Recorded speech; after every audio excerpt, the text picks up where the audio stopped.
Bonjour à toutes et à tous. Alors aujourd'hui, j'avais envie de vous raconter une petite histoire. C'est l'histoire de Anna, une de mes stagiaires, puisque en fait j'interviens en formation en anglais dans les entreprises et donc j'ai des stagiaires de différents niveaux. Et Anna, la particularité de cette stagiaire, comme bon nombre de stagiaires que je rencontre tous les jours, c'est qu'elle a un très bon niveau en anglais. Elle connaît bien la grammaire, elle connaît bien la conjugaison, elle connaît le vocabulaire dont elle a besoin dans la vie de tous les jours, voire même à son travail. Mais elle manque cruellement de confiance en elle. Donc Anna, elle est amenée à présenter en réunion hebdomadaire ses dossiers en anglais. Et elle est terrorisée à l'idée de faire ça. Alors j'essaie de la remettre en confiance, mais c'est un peu compliqué parce qu'il y a des décennies derrière elle de non-confiance en elle sur ses capacités à s'exprimer en public et encore plus en anglais. Anna, quelques jours après, elle part en vacances en Irlande avec son mari et des amis. Ses amis, sachant qu'elle prend des cours d'anglais, lui ont dit « Eh bien, écoute Anna, c'est toi qui vas nous piloter, nous guider pendant notre voyage en Irlande. » Donc, c'est ce qu'elle a fait. Elle n'avait pas le choix. Elle a été la guide pour son groupe d'amis, dans les restaurants, dans les hôtels, dans la rue.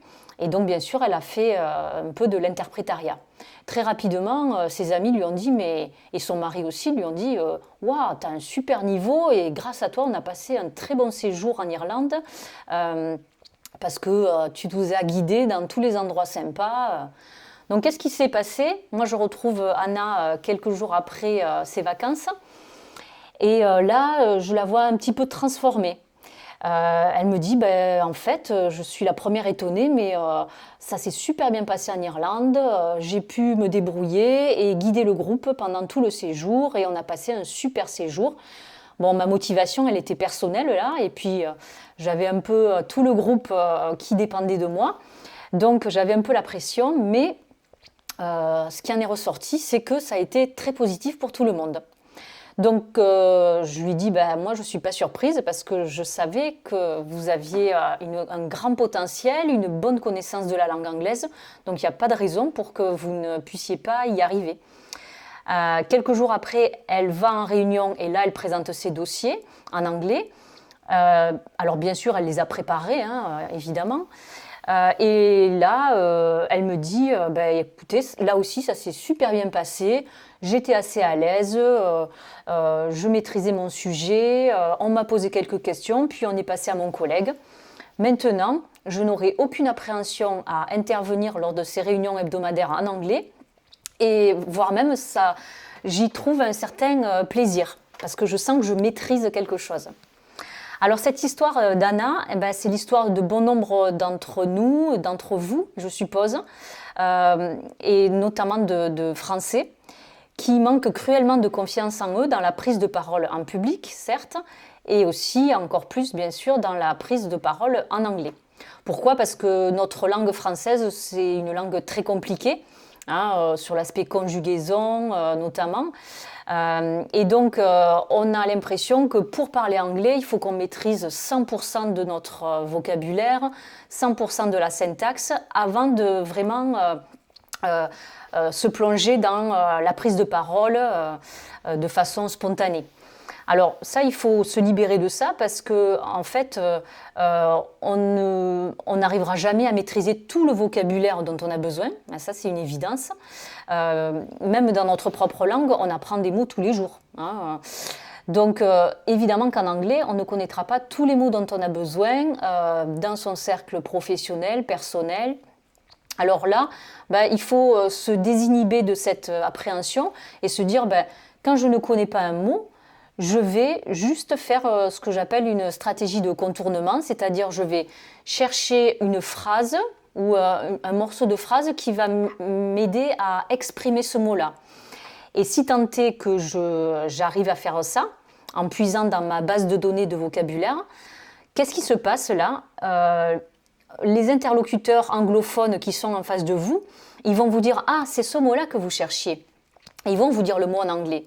Donc là, vous rentrez dans un processus de cercle vertueux où, en fait, vous avez appris un nouveau mot, vous avez vu aussi comment il se prononce par un anglo-saxon, et accessoirement c'est quand même hyper important.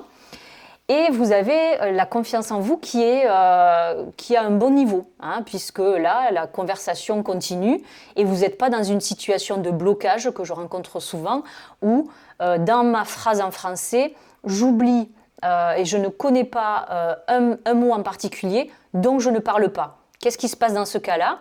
Imaginez que vous soyez dans une réunion, que ce soit dans le cadre professionnel ou personnel. Vous vous arrêtez dans votre phrase, là tous les regards sont tournés vers vous, la conversation s'arrête, gros silence, là la perte de confiance en vous, bien sûr elle est évidente, et puis vous n'avez pas emmagasiné un nouveau vocabulaire, hein, puisque vous avez stoppé la conversation. Et donc ça c'est une stratégie qui n'est pas payante, et c'est un cercle vicieux finalement, donc moins j'essaye et moins j'acquiers de la connaissance, en anglais notamment, et plus je vais perdre cette confiance en moi qui déjà n'était pas optimum. Lors d'une précédente vidéo, je vous ai expliqué les pièges de la traduction littérale, hein, dans les 18 erreurs fréquentes faites par les Français lorsqu'ils parlent anglais.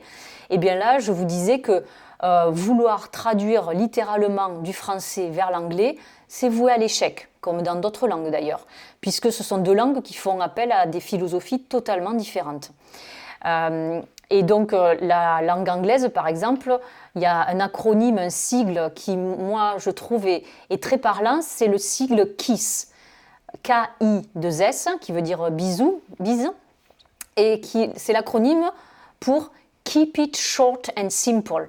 Donc là, qu'est-ce qu'on voit? C'est que en fait, la langue anglaise, c'est une langue qui a été créée et qui est parlée aujourd'hui par des pragmatiques, hein, des gens qui veulent aller droit au but. Hein, donc, keep it short and simple. On pense à quelque chose, on pense surtout à l'idée que l'on veut transmettre, la cible que l'on veut atteindre. Hein, donc, c'est l'intention, l'idée, plus que la façon dont on va dire les phrases en anglais. Là où en français, nous, on est plutôt sur la langue des philosophes, hein, avec des mots longs, des phrases longues, qui notent et qui montrent à son interlocuteur qu'on vient d'un certain niveau social ou voire même on a un certain niveau d'éducation. En anglais, c'est pas du tout ça. Hein, la règle du KISS, elle est très parlante, c'est la règle de « je veux exprimer une intention, une idée », je trouve la phrase la plus courte et les mots les plus courts pour y arriver. Et d'ailleurs, les mots longs qu'on trouve en anglais, ils viennent du français, hein, comme par hasard. Donc, désinhibez-vous complètement de cette appréhension qu'on a en français, où on pense énormément à la structure de la phrase, dans une langue qui est le français, qui est hyper complexe, et pensez à keep it short and simple pour parler en anglais, atteindre votre cible, et vous allez voir que vous allez gagner en confiance en vous. Et là, vous rentrez vraiment dans un cercle vertueux. Ce que je voudrais aussi souligner, c'est que si on n'essaye pas, hein, si on n'essaye pas de prendre la parole en anglais notamment, en fait, on ne réussira jamais à améliorer son niveau et on ne va pas augmenter sa confiance en soi. Alors que si on essaye, ça peut être un demi-succès. Hein. If we try, it could be a half success. Donc dans ce cas-là, la personne avec qui vous parlez, elle va vous dire « Ah ben non, là, c'est la prononciation qui ne va pas, là, c'est pas le bon mot, ou là, c'est peut-être pas le bon temps. » Donc, et bien sûr, c'est dit avec bienveillance, hein, parce qu'il faut savoir que les anglo-saxons sont quand même majoritairement bienveillants. Et donc là, qu'est-ce qui se passe? Vous avez appris de votre demi-succès. Vous êtes rendu compte que dans la phrase que vous venez de dire, c'est l'aspect prononciation qui ne va pas. Donc, vous allez refaire votre phrase avec la bonne prononciation. Et là, vous allez donc essayer à nouveau. Et il y a fort à parier que lors de cette deuxième tentative, vous allez arriver au succès et donc à réellement communiquer en anglais. Hein, donc, si on devait schématiser avec des mots en anglais, vous dites try, essayez. Learn, hein, ben, vous allez apprendre de votre demi-succès. Retry, hein, ou try again, essayez à nouveau. And you're gonna succeed. Et vous allez réussir.